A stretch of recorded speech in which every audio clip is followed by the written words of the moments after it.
Sophie, le sujet est grave, bien sûr, et les chiffres sont hallucinants. Ah oui, et vous l'avez dit, le Royaume-Uni risque de ne pas s'en remettre. Le pays est en train de démanteler de très vastes réseaux de pédophilie qui ont sévi entre les années 70 et 90 et qui impliqueraient plus de 1400 hommes, dont 261 de ce qu'on appelle ici des high profile, des personnalités. Eles apuraram casos de pedofilia em todo o país e na internet. Em 3 anos foram registrados mais de 20 mil casos. A situação mais grave é no estado do Pará, onde a CPI encontrou 3.558 casos. Goiás e Maranhão vêm logo em seguida com 3.437 casos cada um. Na sequência vem Santa Catarina e São Paulo. A comissão aponta políticos, religiosos e até juízes como suspeitos de crimes de pedofilia. O templo satânico funciona nesta casa, em um bairro afastado de Gravataí, na Grande Porto Alegre. O portão segue fechado desde que o suposto líder da seita foi preso na semana passada. É tentar identificar quem são essas crianças, né? De onde pode ter ocorrido esse desaparecimento ou esse sequestro.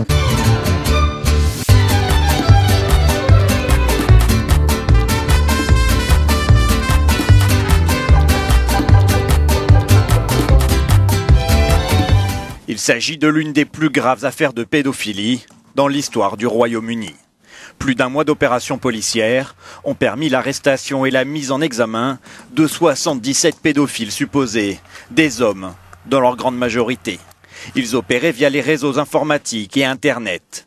La fouille de leurs ordinateurs et de leurs domiciles ont permis d'identifier plus de 500 jeunes victimes. Ils ciblaient ce qu'ils pensaient vulnérables. Ils recherchaient des informations personnelles qu'ils pourraient exploiter. Ils suggéraient alors d'échanger des photos, les leurs pouvant être fausses. Ils proposaient alors une rencontre lors de laquelle l'enfant pouvait être abusé. Dans au moins 3 cas, les accusés possédaient 10 millions de photos d'enfants sur leurs ordinateurs et autres équipements. Les chefs d'accusation vont du partage de photos indécentes de mineurs à des accusations de viol. La police écossaise insiste sur l'importance de la vigilance des parents sur Internet. Depuis plusieurs années, ce type d'activité pédophile est en hausse en Écosse. Pensez qu'il y a eu, par exemple, au Myrano, un scandale dont la commission me reproche que j'y étais alors que je n'y étais pas du tout. J'ai jamais mis les pieds au Myrano où il y avait des soirées avec cocaïne et jeunes.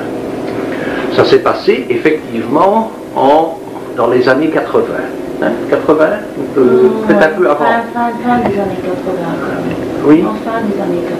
Oui, c'est possible. Bon, qu'est-ce qui s'est passé? Donc, il y avait le Myrano, c'était une boîte à la mode, tout au début à Bruxelles, où il fallait venir un peu brancher, enfin des trucs comme ça. Je n'ai jamais mis les pieds au Myrano. Mais bref, ce genre branché n'était pas de mon époque, et moi je n'y avais pas été. Mais par contre, mon ex-femme, qui est avocat, enfin qui était avocat, Madame Bouty, que vous l'avez entendu parler, a défendu une des personnes qui se trouvait dans ce groupe, qui s'appelle Alexis Alwakers. Alors, je sais des choses, évidemment, par là. Et qu'est-ce que j'ai appris? Eh bien, j'ai appris tout simplement qu'au Myrano, il y avait effectivement de la drogue, et ils ont été poursuivis pour drogue, mais n'ont pas été poursuivis pour les mœurs. C'est clairement dit dans le rapport de la commission. Pourquoi? Le Verwilgen le sait aussi bien que moi, vous imaginez bien. Eh bien, tout simplement parce qu'il y avait le frère du roi qui était en train de baiser, et ils avaient pris des photos avec des filles de 14 ans. Hein. Le frère de notre roi était occupé, et donc ils ont dit, on va pour les mœurs, on sort les photos. Et alors on a dit, il n'y a pas d'histoire de mœurs, c'est tout. 76 politiciens, 43 personnes de l'industrie musicale, 135 personnes travaillant à la télévision, la radio ou dans l'industrie du film et 7 dans le monde du sport. Bref, ce scandale intervient dans la foulée de l'affaire qu'on a appelée Jimmy Savile, du nom du présentateur vedette, d'un des présentateurs vedettes de la BBC, dont on a appris après sa mort intervenue en 2011 qu'il avait abusé de centaines d'enfants sans jamais avoir été inquiété. Un vaste réseau pédophile démantelé par la police canadienne. 348 personnes ont été arrêtées dans une cinquantaine de pays. Parmi elles, des enseignants, des responsables religieux, mais aussi des policiers ou des magistrats. En interpellant le créateur d'un site web pédophile au Canada, les autorités ont également réussi à sortir près de 400 enfants de ce réseau. Y a-t-il eu un réseau de pédophilie à Westminster? La question agite le monde politique britannique. Au centre de l'affaire, la disparition mystérieuse de 114 dossiers relatant des soupçons d'abus sexuels sur mineurs, commis dans les années 70 et 80 par des membres du gouvernement et des députés. Pensez-vous qu'il y a eu une opération de camouflage il y a 30 ans? Je pense que cela est possible, mais c'était presque inconscient. Ce genre d'agissement était fréquent à l'époque. L'énorme surprise, c'est la disparition de 114 dossiers sur 527 contenant des preuves importantes. C'est une perte à une échelle industrielle.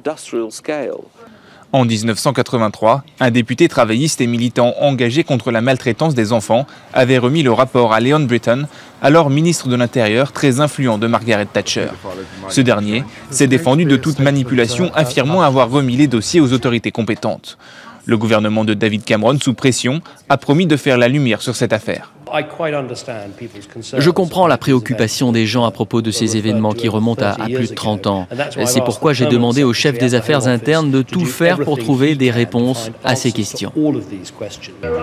Le scandale des dossiers manquants intervient alors que se multiplient les enquêtes et les procès concernant des actes de pédophilie entre les années 60 et 90.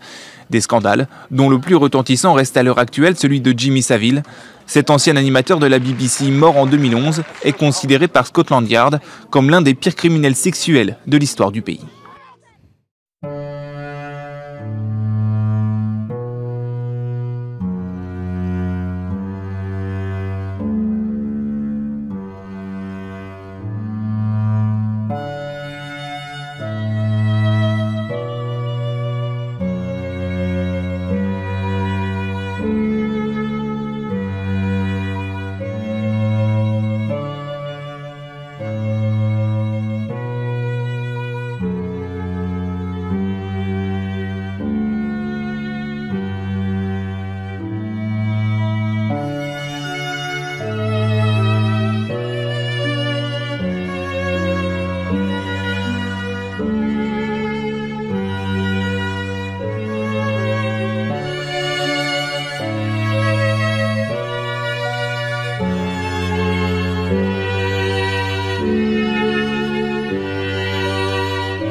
voulez en savoir plus, vous voulez percer les secrets des mégalithes, des églises, des temples, les secrets de la franc-maçonnerie, la vraie, pas la luciférienne. Vous voulez savoir pourquoi ici, dans notre éco-village, il y a un choix qui a été fait avec des habitats en fer, quelles sont les conséquences et pourquoi ils ont été mis à la terre. Parce qu'en réalité, quand on construit sa maison, il y a une chose dont on doit se préoccuper, c'est le rapport au ciel et le rapport à la terre. Exactement, le rapport à la terre, c'est le rapport à l'eau, le shui, et le rapport au ciel, c'est le rapport à l'air, le feng. On revient toujours sur des histoires de feng shui, vous verrez que c'est assez simple à comprendre, c'est très caché, ça s'appelle le Royal Horch, l'art royal, et que finalement, c'est pas aussi chinois qu'on le croirait au premier abord. À bientôt, ciao.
Shin Muke Ge Muke